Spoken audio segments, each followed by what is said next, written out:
En perspective, il y a ce qu'on peut faire et il y a ce qu'on peut pas faire, tout simplement. Et ça, la CGT le dit depuis 2012 et depuis le lancement du plan Transform.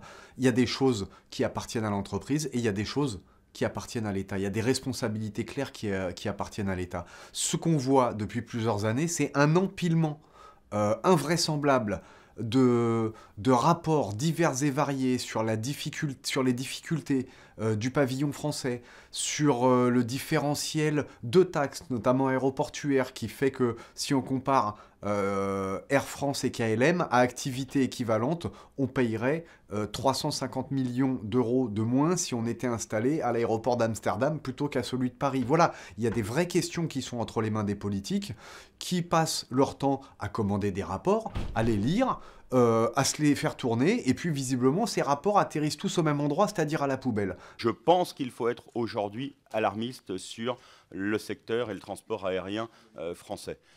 Monsieur Abraham, pour son dernier rapport, avait fait un rapport sur les compagnies françaises sont-elles mortelles. Dans les différents scénarios qu'il évoquait, celui qui tient le plus la corde est le fait que nous puissions voir à terme et à court terme disparaître les compagnies aériennes françaises. Je redis et je redirai jusqu'au bout qu'en tout cas, les mesures de ce rapport n'ont absolument rien de nouveau. Elles ont toutes été écrites auparavant. Elles ont toutes été dites par les différents acteurs et quelquefois tous les acteurs ensemble.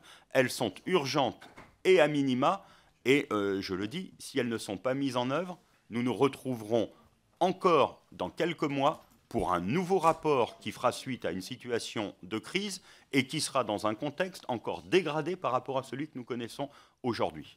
Donc à un moment, demandez toujours aux organisations syndicales de prendre leurs responsabilités, de demander aux salariés toujours d'accepter des mesures de productivité, des mesures de baisse de leurs acquis sociaux, de leurs jours de congé.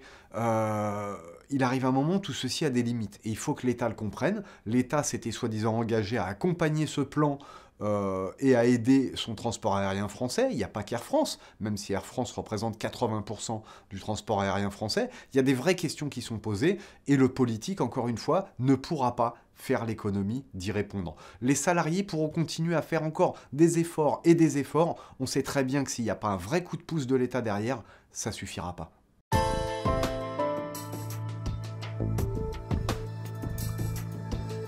Alors, on a eu les promesses du gouvernement Hollande pendant 5 ans. Le tout n'est pas de faire de la politique, c'est juste de constater d'où on part et où on est aujourd'hui. Aujourd'hui, il y a un nouveau président qui s'appelle Emmanuel Macron.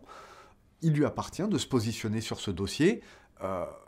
Laissez-moi vous dire que je ne suis pas très optimiste, puisque Emmanuel Macron n'est pas un inconnu, qu'il a œuvré dans le gouvernement de Hollande et que visiblement sa priorité se nommait plutôt ADP qu'Air France. Mais encore une fois, il va falloir que les organisations syndicales Air France soient en capacité de s'unir, de se grouper et d'aller, face au pouvoir politique, réclamer des actions concrètes.